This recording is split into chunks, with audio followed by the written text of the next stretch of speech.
Pido el voto para esta candidatura de Unidad Popular Izquierda Unida porque es una candidatura plural, colectiva, con un programa feminista, de ruptura, republicano, anticapitalista, encabezada por el compañero Manolo Orbiz, referenciada en el compañero Alberto Garzón y sobre todo en el grandísimo equipo de personas que tenemos detrás. Pido el voto como candidato comunista en la candidatura de Izquierda Unida Unidad Popular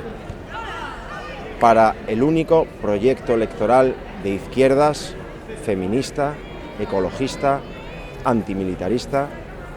que siempre lo ha sido y siempre lo va a seguir siendo.